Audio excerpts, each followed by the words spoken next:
করে দিতে পারেন। পর্যাপ্ত পরিমাণ আমাদের ক্রিমিটা আপনার দিয়ে দিলাম। এটা কী করবে?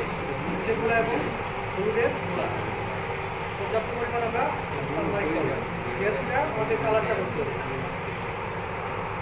তারপর আমার বাটারটা আমি তুলে দিচ্ছি। সরষা ইলিশ সরষা ইলিশ স্টুয়ার তো সবাই চিনেন, নিচের পটার স্টুয়ার যারা ডিশটা কুক করে দিবে। শেফ এটাকে ফ্রাই করে দিলে ভালো হতো না? মত হয় ইলিশ মাছ ফ্রাই খাওয়া। যদি আমরা ইলিশ ফ্রাই খান তাহলে আপনি খাইতে পারবেন। নর্মালি ফ্রাই আমরা ফ্রাই খাই।